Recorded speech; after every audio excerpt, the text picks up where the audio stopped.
Hello नमस्ते बच्चों, आप लोग कैसे हैं। मैं आशा करती हूँ आप लोग स्वस्थ होंगे, मस्त होंगे।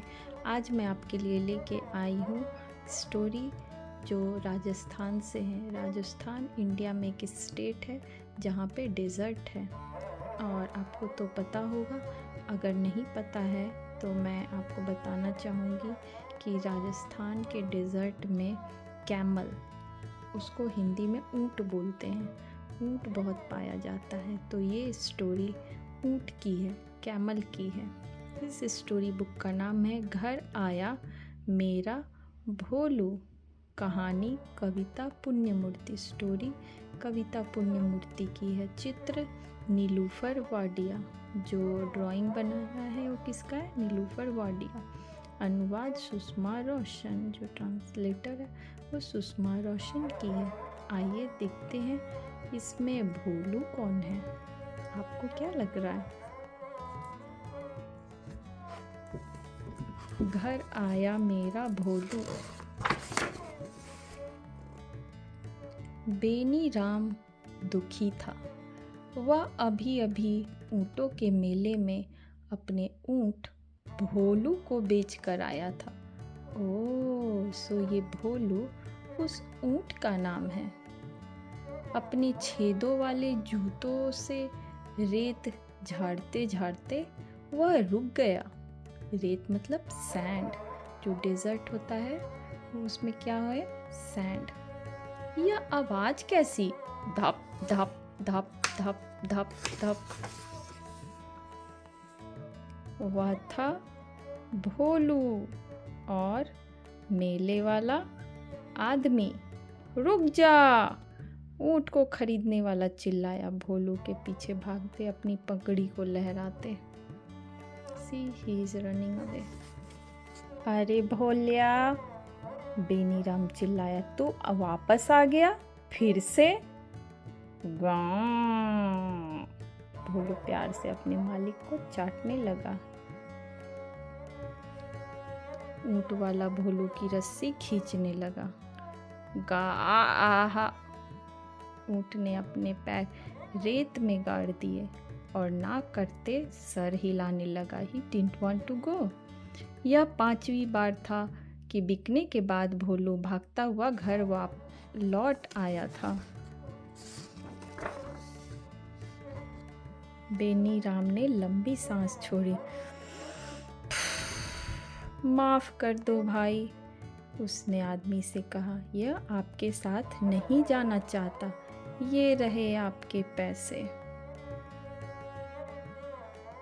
उस रात बेनी राम और भोलू अलाव के पास बैठ गए। Do you know the meaning of alav? It's like a bonfire. Bholiya, Beni Ram ने कहा, अब गांव वाले ऊंट गाड़ी की जगह मोटर गाड़ियां चलाते हैं। कोई भी तेरे बूढ़े को काम नहीं देना चाहता। बेनी राम ने जैसे ही गाने की धुन छेड़ी, रात की ठंडी सर्द हवा भी कांप उठी। रेगिस्तान के तारों भरे आकाश में उसकी सारंगी के उदास सुर गूंजने लगे। रेगिस्तान means desert. See these pictures. अगले दिन सुबह सुबह पास वाले गांव से 3 जीपें आईं। 1, 2, 3।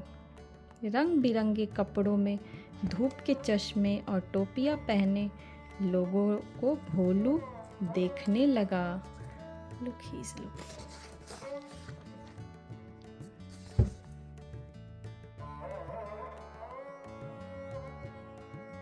सब के सब ऊँट पर चढ़ गए, खुले रेगिस्तान में सवारी करने के लिए तैयार।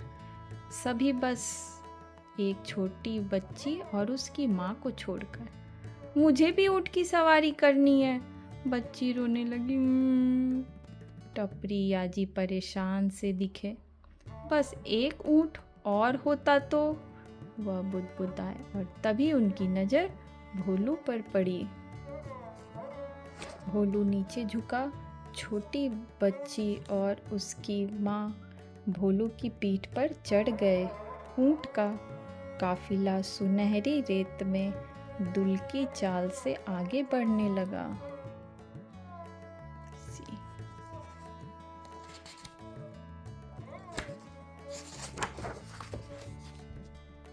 They are having lots of fun. Have you ever ride on camel? समुद्र के नीचे जहाज की तरह भोलू भी झूलता लुढ़कता रहा। नन्ही बच्ची खुशी से चिल्लाने लगी।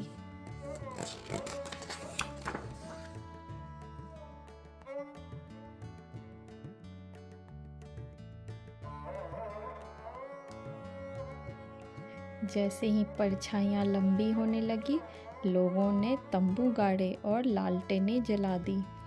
हवा में संगीत भर उठा, लोग गाने और नाचने लगे। It looks like they are going to have camping here.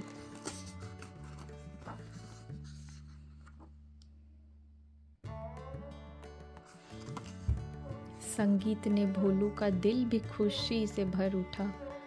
उसने अपनी एक टांग उठाई और फिर दूसरी। हर ताल पर वह अपने खूर रेत पर पटकता।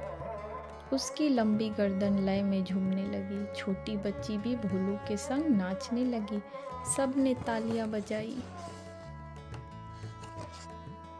तुम्हें इनाम में क्या दूं बेटा? भोलू की ठुड्डी सहलाते टपरियाजी ने पूछा। ऊंट ने अपने मोटे मोटे होठों से उसका मुस्कान बिखेरी और बेनी राम की ओर देखने लगा।